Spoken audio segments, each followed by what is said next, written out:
Okay, so kunin natin ating Bible. So let's go sa ating preaching, amen? So ako muna mag-preach ngayon, okay lang? Okay? So Romans chapter 10, verse 17. So thank you so much, Brother Matthew, and also for the encouragement regarding sa ating ding radio station. So pag-pray natin ha. Okay, so start na kayong bumili ng radio, ano yung FM radio ninyo, amen? Okay? Pero hindi pa tayo makapag-broadcast talaga sa ano because of the yung necessity natin sa ating sa ating ano yung frequency. Okay, Romans chapter 10 verse 17. So I'll be continuing the preaching I preached last Sunday, amen? Okay, sino sa inyo naalala pa yung preaching last Sunday? Naalala pa? Regarding sa repeated words, repeated songs, repeated things. So I preached last Sunday the danger pa mind captured by the world. So it will be related, Brother Sharp, to the radio station. Amen? Okay, Romans chapter 10, verse 17. Pwede tayong tumayo lahat. So let's stand and let's read Romans chapter 10, verse 17. Then we'll just have a continuation lang po ito. So hopefully I could finish siguro 40 minutes siguro, no? Okay, Romans chapter 10, verse 17. Okay, basahin natin ng sabay-sabay. Ready, go? So then, faith cometh by hearing, and hearing by the word of God.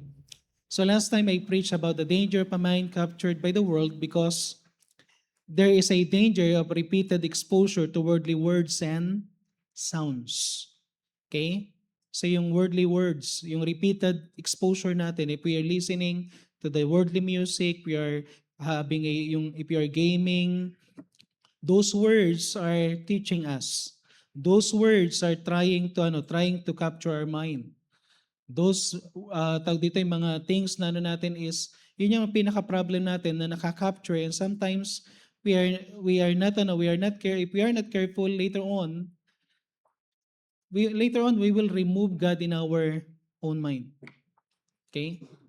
So anong gagawin natin? So how could we deal with this yung tinatawag natin sa na yung mga things na nalagay natin, yung mga strongholds in our minds that we need to cast down because it's warring against our mind, it's exalted itself against the knowledge of God. So ito yung pinaka-goal natin. This same procedure. Satan knows that hearing is a powerful kind of tools. So that's why yung music, yung worldly music, they play all the times yung worldly music because the more you hear the worldly music, the more you will become worldly. Amen? The more na naririnig mo rin, no? The more you listen to the radio, yung mga computer games, anong tendency? It will give something sa mind natin. So, these same tools na gagamitin natin. If we are hearing this worldly music and it affects us become worldly, then we need to hear and hear the Word of God. Okay? So yung pinaka-last part na pag-uusapan natin is how to overcome yung mga things na narinig natin so that we could hear the Word of God. At the same time, it also transform niya muli yung heart natin at makabalik tayo sa Word of God. So tayo po muna yung manalangin. Let's pray. Heavenly Father, muli po Panginoon, kami po muli ay nagpapasalamat sa opportunity na kami po Panginoon na makakarinig na inyong salita.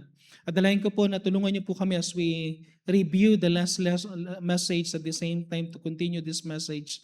And I pray na kayo pong magbigay sa akin ng right words, Panginoon, para maunawaan ng bawat isa. At ma-appreciate ng Panginoon ang bawat isang mensahe na aming mapapakinggan. Bigyan niyo rin po ako, Panginoon, ng inyong kayo pong mag-work through your Holy Spirit. Patawarin niyo rin po kami sa aming pagkakasala at kayo pong muli ang Panginoon ng may taas sa aming kalagitnaan. Ito na po aming samodalangin sa pangalan ng Panginoon Jesus. Amen. Okay, so sige po. So, kunin ko yung pagkakataon na yung time na because kanina hindi ko lang nabanggit sa kanya na tawag dito, sabi ko magsabi siya ng something regarding sa kanilang ministry, but since nakapag-preach na rin siya ng konti, tuloy ko pa rin yung message ko ngayon. Amen? Okay, so the danger pa mind captured by the world, Part 2 tayo, So let's review sa bagay na natin. Last time, if we are not careful, sabi ko nga, sometimes those things that seem harmless, seem na para bang walang for example, if you are just gaming in a computer games, di ba meron kayong mga words, several words na repeated words na naririnig palagi? Sometimes you think it is just harmless, but later on, that harmless things that you think, you will become destructive and controlling. The more na naririnig mo yan, the more na pinakikinggan mo na yung tendency, hindi mo namamalayan na pumapasok na sa isipan natin. Just a review, the danger of repeated exposure to worldly words and sounds. Okay, so yung music, social media, conversation, entertainment, whatever things na naririnig natin in social media, in internet, they are not neutral.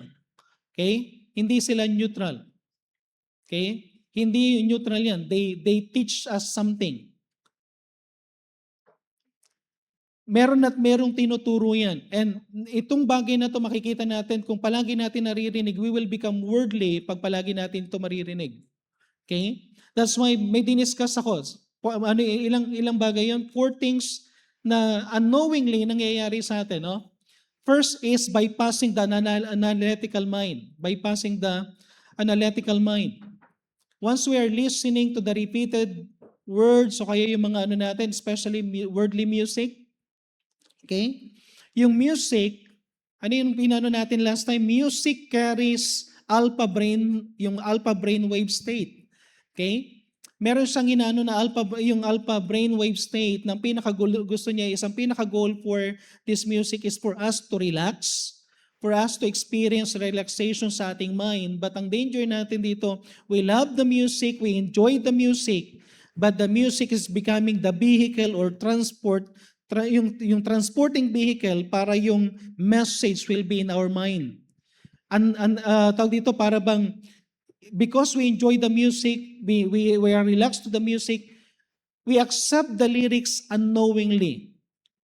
Para bang nagiging parang nagiging, alam niyo, para bang without even analyzing. Parang naririnig mo lang, no? Halimbawa, sino sa inyo, honestly, maging honest tayo dito, sino sa inyo na may miss niyo yung mga worldly song na paborito niyo dati? Taas ang kamay. No? Sino sa inyo? Ayaw magtaasan, no? Pero sino sa inyo, pag narinig niyo yung worldly song na naririnig niyo, yung paborito ninyo, no? Sino sa inyo nakakasabay pa kayo? Taas ang kamay. Nakakasabay kayo, no?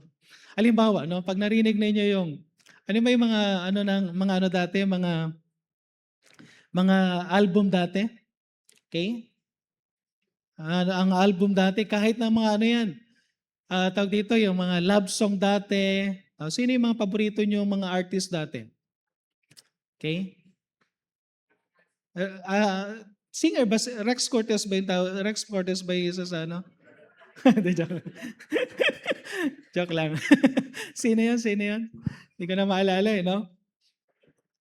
Pero, di ba, if you listen to the word, yung worldly music, because we are exposed to worldly music, every time you heard the worldly music that your favorite before, anong tendency we could easily, just imagine, even you are not singing that song before, for 10 years, 20 years, if you heard your favorite music before, you can easily sing that song.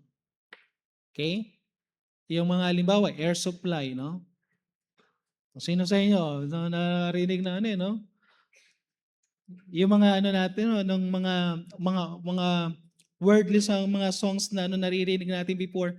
Problem is, because we enjoy the music, we allow the message to be in our mind without even analyzing.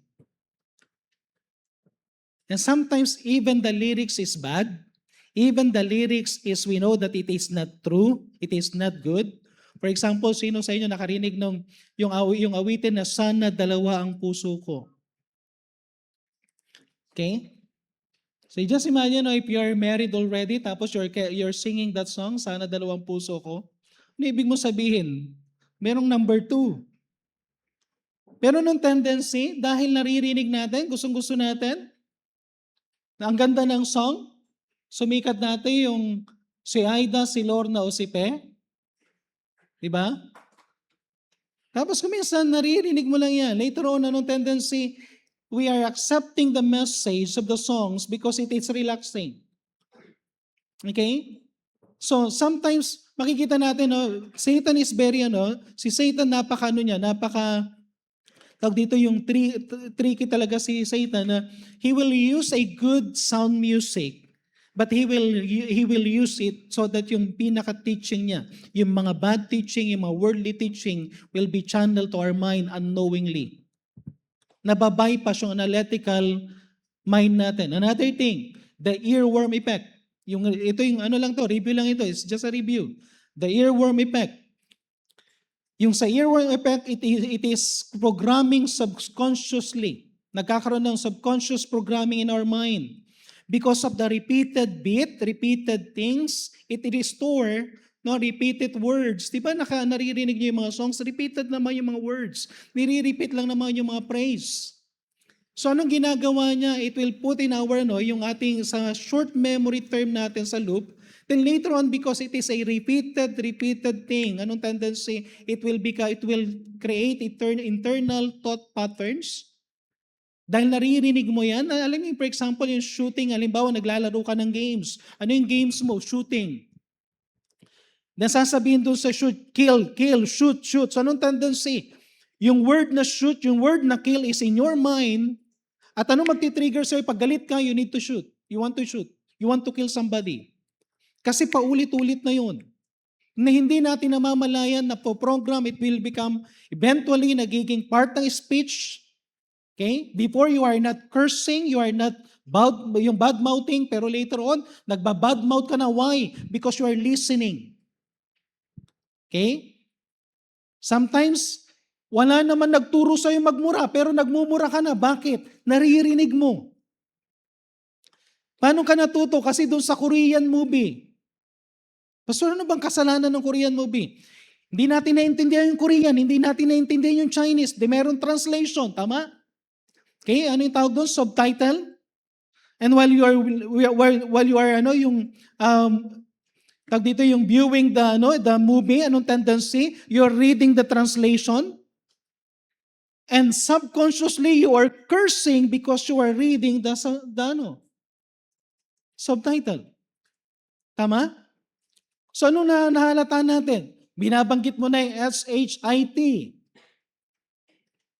Ginabanggit mo na yung STUPID.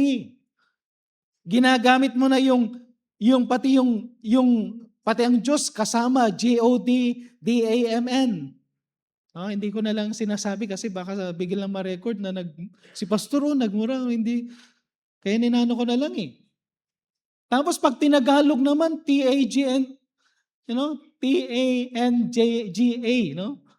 Okay, sometimes maririnig natin mga words na yun.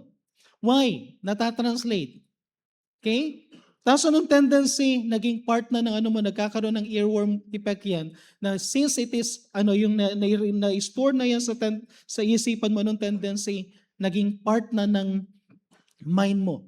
Letter C, another thing, if we are repeatedly exposed in worldly things, nagkakaroon tayo ng desensitization, na de-desensitize tayo. Ano ibig sabihin nito? Yung sensitivity mo before in worldly, yung sensitivity mo about right and wrong, anong tendency na de-desensitize ka? Yung sensitivity mo nababawasan. Before, for example, pag makita niyo yung sa mga musics, sa mga games, anong tendency yan? Anong mga messages na naririnig natin? Mostly sa games, listen, sa games karamihan ng mga words na naririnig natin, words about violence, words about greed, words about rebellion, about lust. Okay? Then una, hindi ka affected. Okay? At first, you are not affected. At first, you see, for example, you can easily see this is not good, this is not right, this is not for me as a Christian. Para bang makikita mo na mali ito because malaswa ito is something lustful, something bad sa natin. Then later on, because you are still listening, continuously listening, tendency, yung dating mong ayaw, kinagagalitan mo, nagiging part na ng gusto mo. And the problem sa Isaiah chapter 5 verse 20, tingnan yung sinabi sa Isaiah chapter 5 verse 20. Isaiah chapter 5 verse 20. Woe unto them that call evil good and good evil. Before you know that this is evil. Diba? Naririnig mo, mali. Pero anong tendency? Dahil naririnig mo palagi anong tendency? One day, okay, you will call evil good and you will call good evil. Nababaliktad, ano?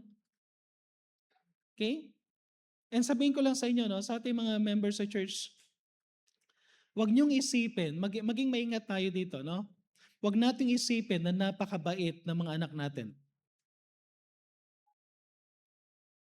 Huwag kayo masyadong kampante na napaka-espiritual ng anak natin. Amen?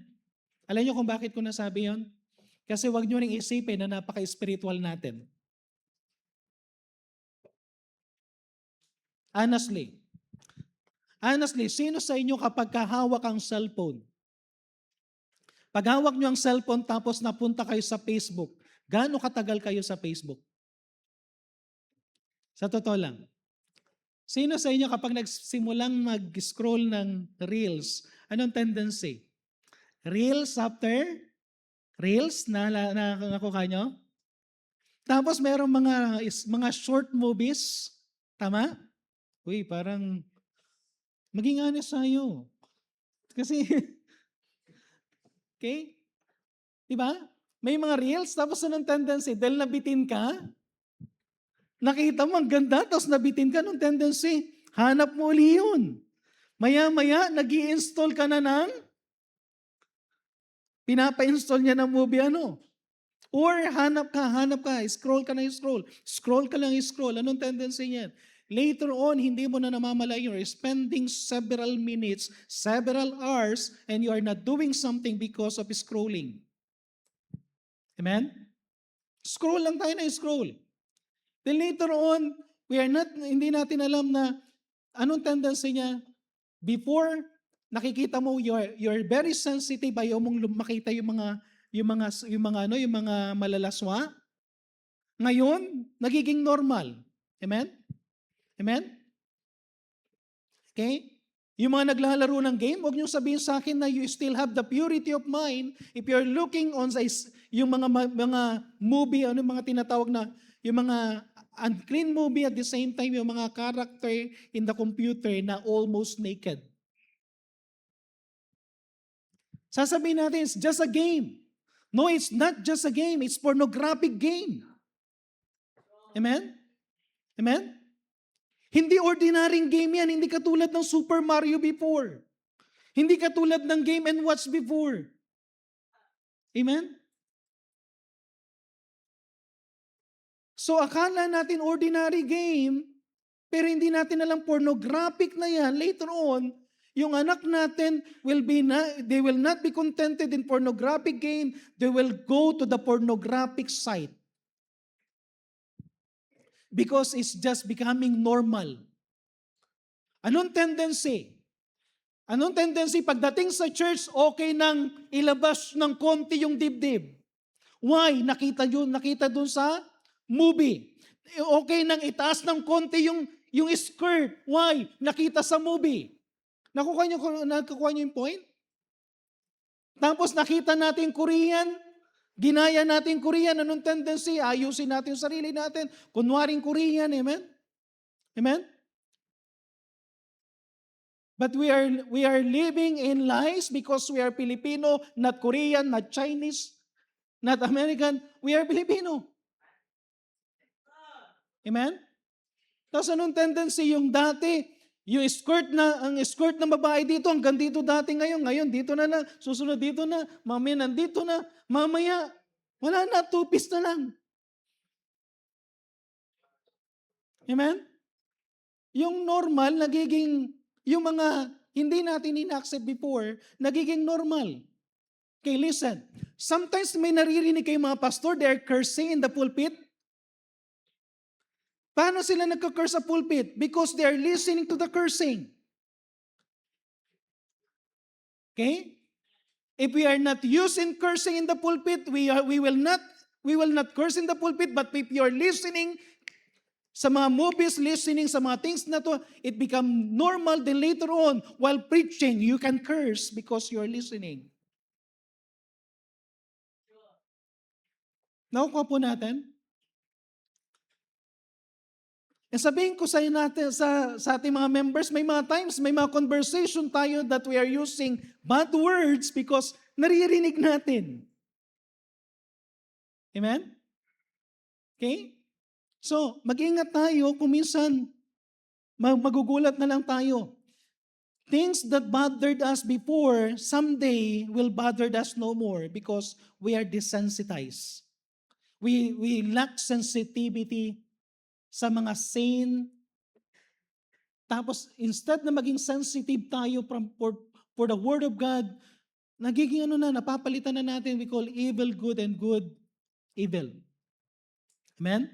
Emotional anchoring. Okay? Ano yung madalas na reason natin bakit tayo nanonood? Anong madalas na reason natin bakit tayo nag-scroll? Anong madalas na reason natin bakit tayo nag-game? Just to relax. Ano yung pinaka-reason? Relax, just to enjoy. Kasi nakakapagod mag-aral, mag-computer muna ako. Nakakapagod magtrabaho sa school, mag-computer muna ako. Nakakapagod yung relax muna ako, manood muna ako ng movie. Pero grabing relax, Relax daw from 7 o'clock in the evening unto 3 o'clock in the morning. Amen? Relax. Amen? Hindi ka na-relax. Because the best way to relax is to sleep. Young people, kaya hindi gumagana ang utak natin kuminsan, even tayo mga adult. Tandaan natin, madali tayong tumanda pag hindi tayo natutulog. Amen? Amen? Amen? Okay? Ilan ang pinaka-best na hours para matulog? 6 to 8 hours. Tulog pa rin. At isang problem natin sa emotional anchoring, ang tendency natin, kapag natin, yung dopamine effect, yung dopamine-driven effect na ginagawa ng computer, every time you are playing games, every time you are dito yung watching movies, merong yung tinatawag na dopamine-driven effect. Ang tendency, you are relaxing, pero ang tendency para bang yung nagigising ka, no wonder pag naglalaro ka, hindi ka makatulog. Di ba pag naglalaro yung isang tao, hindi umiihi? Nakalimutan na mag-CR? No? Pag naglalaro yung isang tao, hindi yan nagsi-CR, hindi yan dumudumi. Hindi nakakalimutan na nga kumain yan eh. Tama? Because nag-i-enjoy siya, nag-i-enjoy. Pero problema nito, remove the gadget, what will happen? If you remove the gadget, nandun yung anger. If you remove the gadget, nandun yung gusto niyang lumaban. Why? Yung dopamine effect nito, wala siya mapaglagyan ng emotion niya. Napakataas ng emotion niya dahil nakikinig siya na naglalaro siya tapos bigla mong tinanggal. Tingnan niyo yung mga tao ngayon, madaling magalit. Di ba nakakaano ngayon? Magbusina ka lang ngayon, maya-maya bababaan ka, no? Amen? Sino sa inyo natatakot na magbusina dahil baka bigla may bumaba at barilin ka? Binusinahan mo lang, Alam niyo yung tendency na ang dami ng taong galit ngayon? Konting bagay lang, kukuha ka agad ng pupukpuk yan, mananaksak yan. Why? Bakit ganun ang mga maririnig natin sa maraming mga schools ngayon? Ang daming nagbabaril, nag-i-snub na Bakit? Kasi yung emotion nila, abnormal na. Amen? Amen? Kaya nga, medyo yun no? So, tinignan natin number 2. Grabe, no? Sabi ko, review lang ito, no? Number 2, the danger of creating worldly strongholds in the mind. So just a review, hindi pa tayo hindi pa tayo sa third point, ha?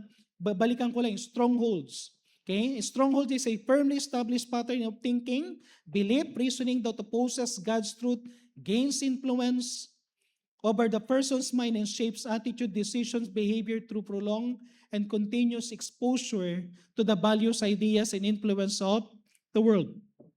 So ang point natin dito yung stronghold ganito. Pag sinabing stronghold kasi, parang fortress. Okay? But ang problem, nag-create tayo ng stronghold against God's truth. Dapat mag-create tayo ng strongholds for God's truth against worldly attack.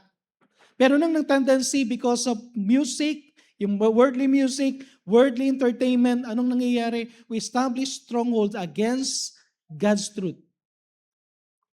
So dapat maano natin. Nabasa natin, hindi ko na isa-isahin pero naalala niyo sa Romans chapter 1 yung declining pattern of spirituality. Sa Romans chapter 1 verses 18 to 31 yung declining pattern of spirituality. Gusto ko lang emphasize. Brad, doon tayo sa may Romans chapter 1. Yung declining pattern, first makikita natin ito yung pinakano nila, they knew God. Okay? Kung makikita nyo dun sa may Romans chapter 1 verse 18 and verse 19, they knew God. Ang tendency ganito, lahat tayo dito naniniwala na may Diyos, tama? Kasi wala tayo sa church kung hindi tayo naniniwala na merong Diyos. We are here to worship God, amen? Ako naniniwala na kahit paano, meron tayong desire na gusto natin makilala ang Diyos. That is a initial state na gusto natin. But if we're listening, is exposure ng tendency, may exposure tayo from the repeatedly, anong tendency? Later on, what will happen? Anong tendency? They knew God, then later on, they will worship not God. They will become unthankful. Makikita niyo yung pattern, they had less time for God anymore. Malilessen yung time nila sa Panginoon. Hindi na sila mag-worship. Hindi na sila magiging thankful. Why? Because we are too much busy sa mga gadget na ganito. Amen? Because we are too much busy sa mga worldly things, later on, yung pinaka-passion natin to know God more, yung passion natin to worship God, yung passion natin to thank God, later on, anong tendency? We will spend lesser time to God because we are spending more time sa gadget. Okay? Then later on, ano mangyayari pa? They minded things of the social medias, games, entertainment, and the world of God. Ang world of God nawawala na. Tapos kapag binasa nyo yan, no, darating panahon. Anong pinaka-last na state natin? Darating panahon that they don't want to retain God in their minds. Amen? So, meron ba yung, honestly, sino sa inyo, naramdaman nyo na parang ang layo mo na sa Diyos kasi hindi ka nagbabasa ng Bible? Hindi ka nagpe-pray? Hindi ka na makapag-concentrate kahit sa church?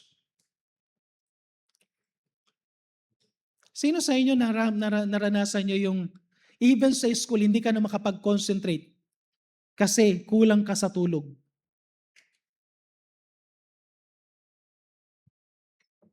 Lalo sa church, pagpunta ka sa church, aircon, tulog. Amen? Tingnan mo nga yung katabi mo, baka may tulog. Pakigising, sabihin mo, umaga na. Okay? Bakit hindi natin magawang samantalang,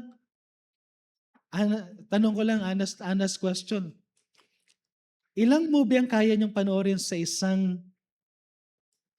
upuan? Ilang movie, honestly? Ilang kaya mong panoorin? Sa series, yan. Mahilig sa mga series eh.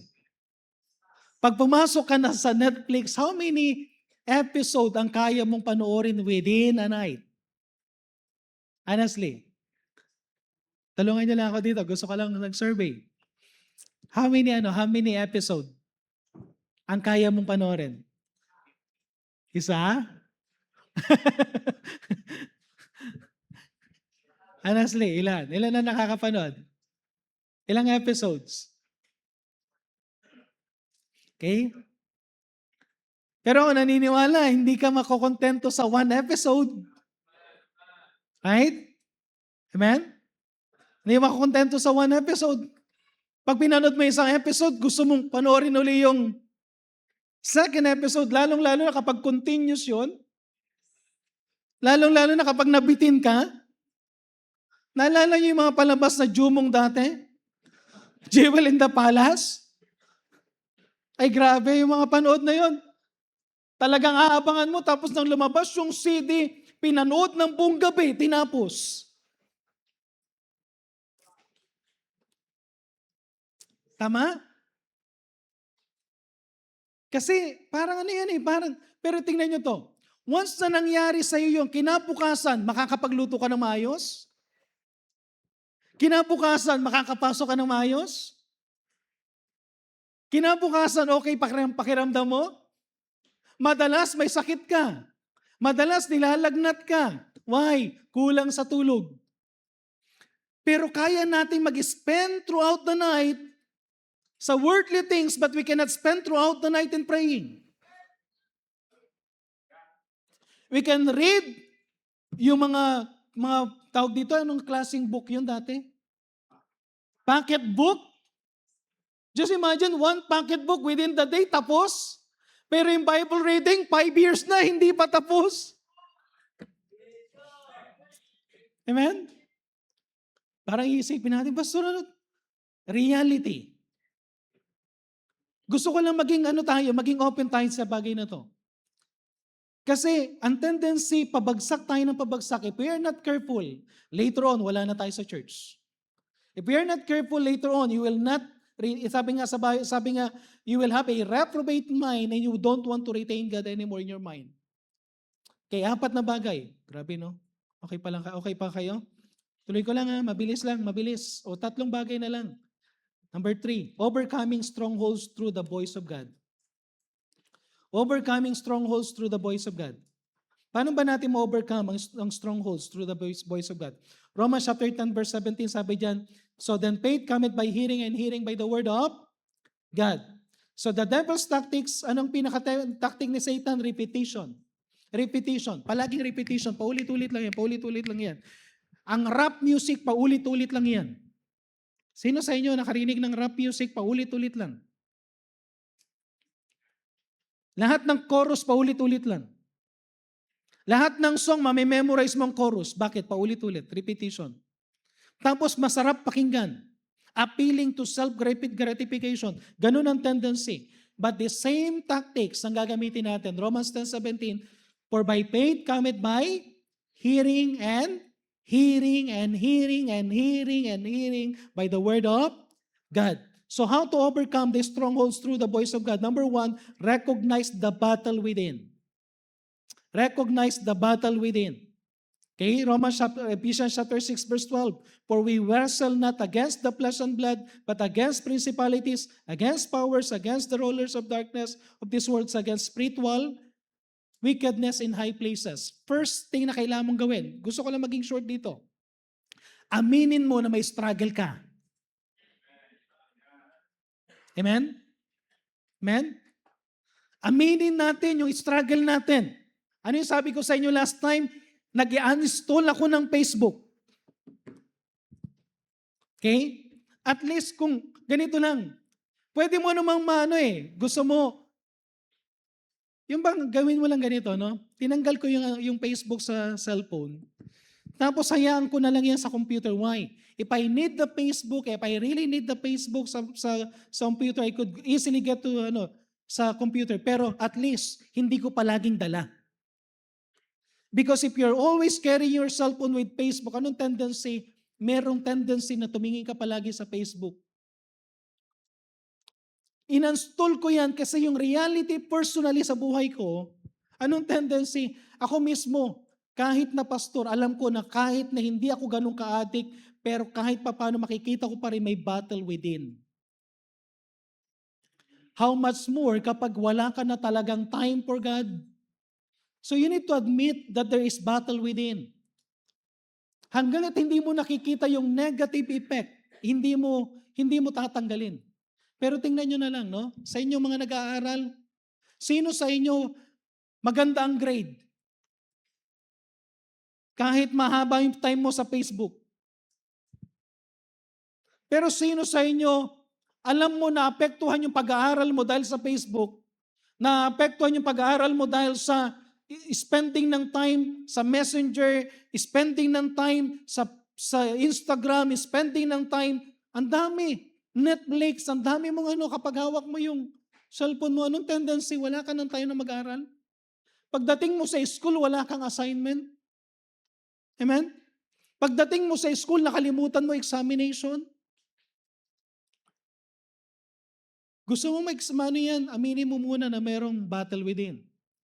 Sino sa atin, sa mga adult na pagka nagkaroon kayo ng maraming time na nakalimutan, Meron palang project na dapat i-submit. Meron palang dapat kailangan gawin, ganito, ganito. Hindi na tayo gaano nakakapag-isip at hindi na tayo nakakapag-spend ng time if we will not recognize na merong battle within. Amen? Amen? Amen? Kailan kayo? Aminin natin. Tingnan natin. No? Hindi ko sinasabing, Pastor, masama ba ito? Paano mo babawasan? Paano mo ililesen? Paano mo ikukontrol? Okay? Number 2. Since ito yung part 3 lang. So recognize the battle within. Number 2, remove the voices that compete with God's truth. Remove the voices. You need to surrender the things that negatively influence you. Nilagay ko dito yung word na surrender. Surrendering. Bakit surrendering? Kasi ang hirap tanggalin eh. Kailangan mo talaga i-surrender sa Panginoon. Hindi lang withdrawal, kundi you need to surrender. Amen? Okay? Siguro linisin mo. No? Linisin mo yung Facebook mo. Ano lang yung pwedeng pumasok dyan. If it is possible, sabi ko nga, gusto ko yung hawak kong cellphone. No?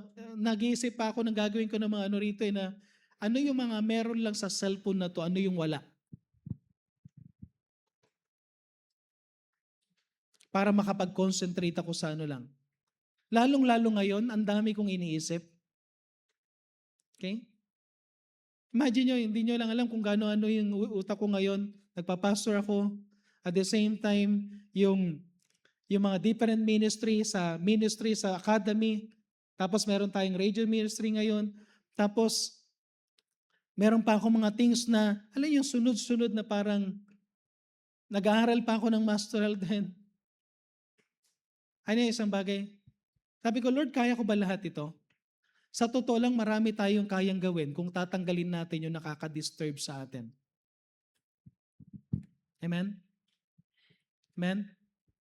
Kung tatanggalin lang natin, marami nang ginawa ito sa buhay natin. By the way, merong isang parent, one time, hindi to taga-church ha? Meron, tama ba? Dito ba? Brother Manning, dito ba yun? Yung meron kasi nagkwento sa akin na, may nagkwento sa akin na ganito, hindi niya alam to.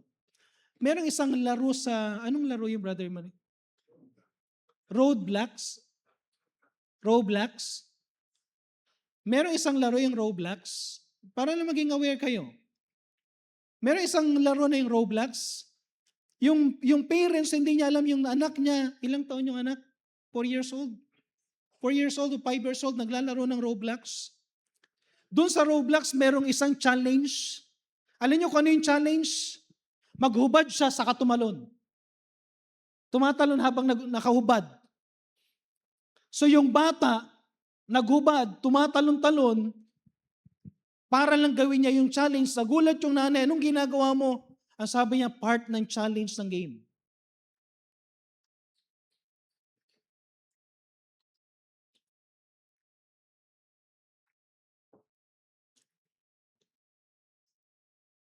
Nakukuha niyo yung point? Hindi niyo alam kung ano ang ini-instruct sa mga anak natin. Yung may mga computer games ngayon na nakikipag-interact, hindi nyo alam kung sinong tao, may character pero may tunay na tao nakikipag-interact, ipapagawa yung sa anak, later on patindi ng patindi yung gagawin ng anak, then later on hindi mo alam, may pupuntahan yan, mawawala na lang yung bata. Akala natin ordinary things lang sa computer. Amen? Amen? Kaya alam nyo, sa ating mga parents, mas mahirap maging parents ngayon. You need to be careful. You need to okay? You need to remove the voices. Paano mo i-remove yan? 2 Corinthians chapter 10 verse 4. For the weapon of our warfare are not carnal but mighty through God to the pulling down of the strongholds. We need to pull down the strongholds. You need to have a personal decision. Nasasabi mo, Psalms 101 verse 3, I will set no wicked thing before mine eyes. Okay? Personally, I install the Facebook sa cellphone ko. Meron pa akong mga things na i-install dyan. Later on, why? Personally, because it influences me. So ayaw kong ma-influensyan ako nito, no? Okay? Sa mga young people natin, alam ko na kung kilala nyo ang Diyos, lalong-lalo na kapag save kayo, I know na ang Holy Spirit nag-i-speak sa inyo. Why not personally decide na every night, you need to surrender, you will surrender voluntarily your cellphone to your parents para matulog kayo on time.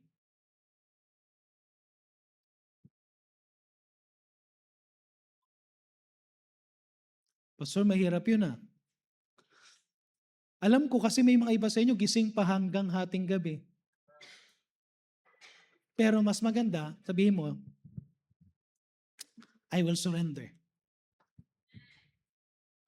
Tapos kukunin mo na lang sa magulang mo kinabukasan. Spend time in sleeping. Alam niyo, problema niyo, ang dami niyong pimples. Walang makakagamot sa pimples ninyo kung hindi kayo natutulog. Amen? Amen? Amen? Tulog kayo. Ililit yung mga pimples na yan. Matulog kayo na maayos. Ang daming mangyayari sa mukha ninyo. Gaganda kayo, gwagwapo kayo pag natutulog kayo. Amen? Bakit ganito mukha ko sa salamin? Matulog ka. Amen?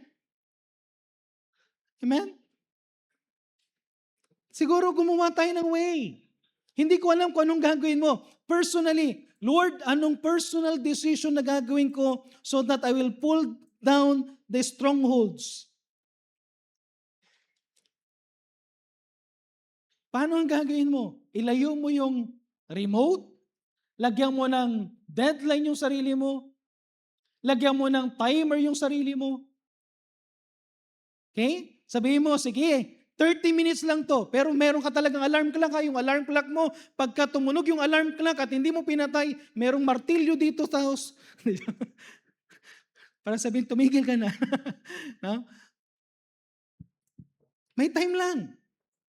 May time na manonood tayo ng, kung gusto nyong manood ng movie, siguro meron lang certain day. Amen? Alam yung bawasan natin, yung influensya ng mundo. You cannot replace something if you will not remove it.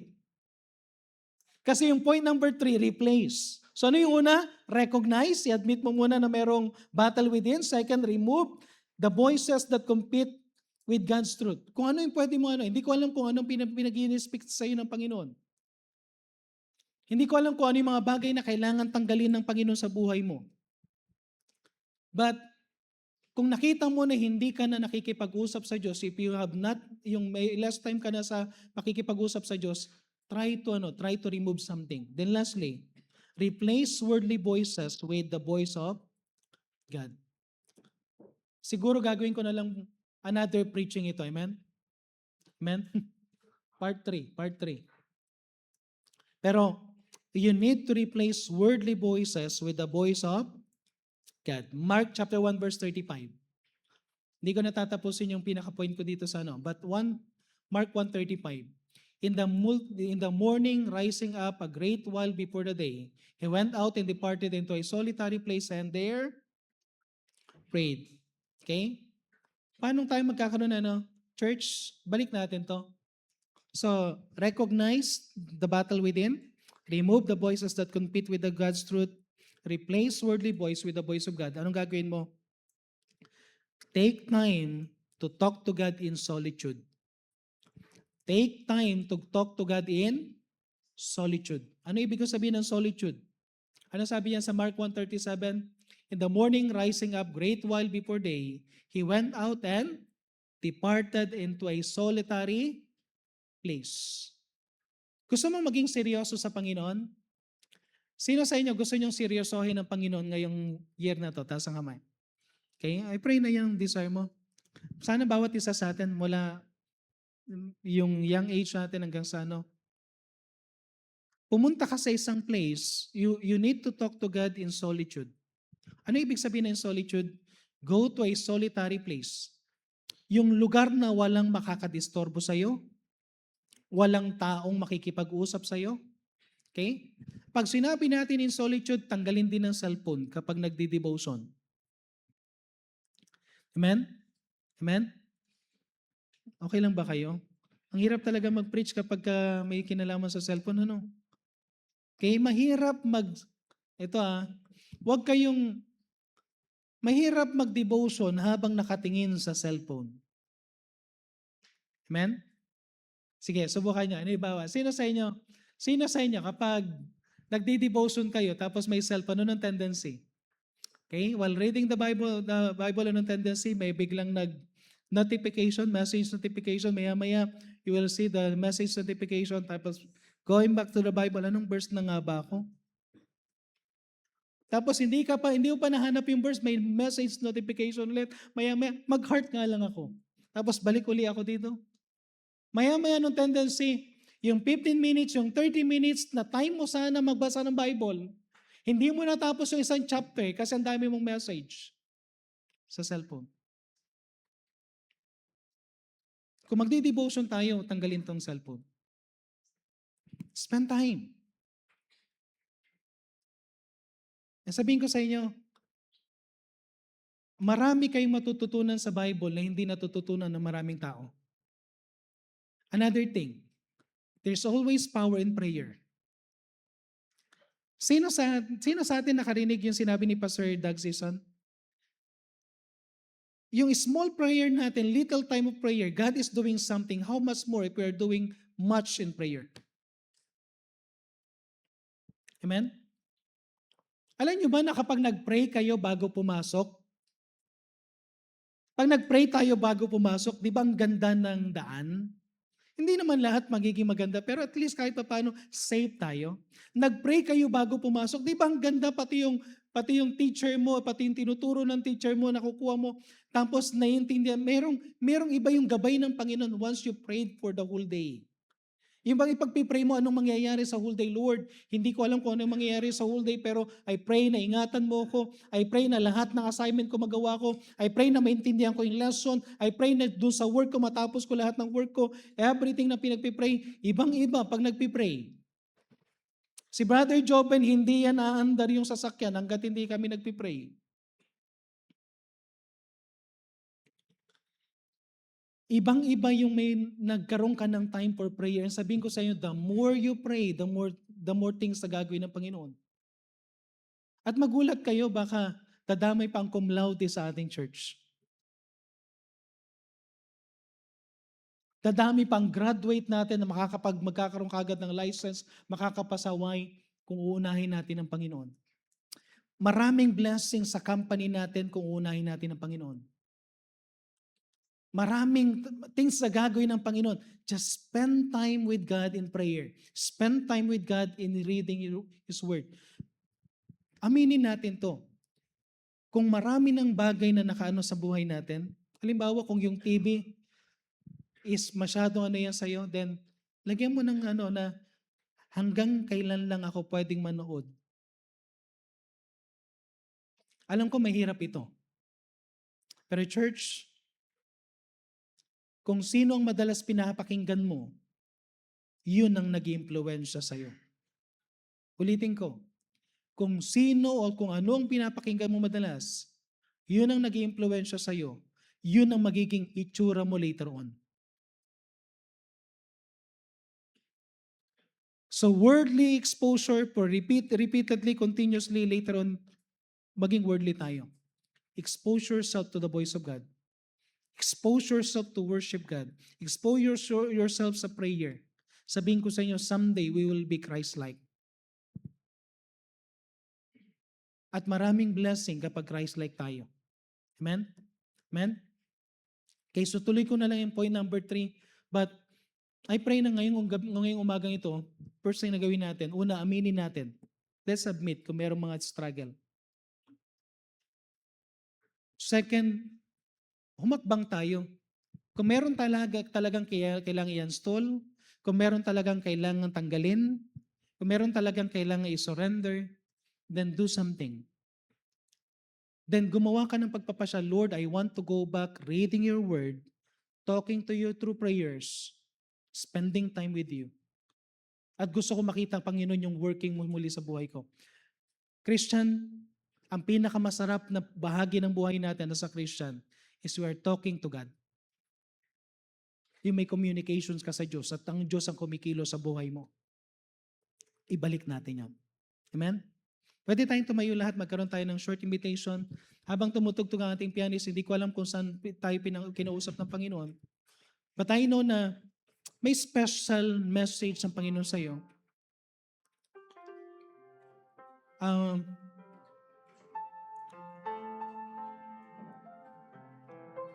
Reality to. Lahat tayo nakaka-experience, lahat tayo nagiging victim. At sabihin ko sa inyo, si Satan, kaya niyang, marami siyang way eh. Even the finest Christian, pwedeng i-capture ni Satan. At ayaw kung bumagsak tayo ng ganun. So, kung habang tumutugtog ang ating pianist at nakita mo may mga struggle within, why not pumunta tayo dito sa harapan, Lord, I want to do something. I want to make a commitment na may gagawin ako. Punta tayo dito sa harapan. Okay? Dito tayo sa harapan. Kung may pinangusap sa atin ng Panginoon, huwag kang maiya. Dito tayo sa harapan. Okay? Mag-forward tayo dito sa harapan. Kausapin natin ang Panginoon.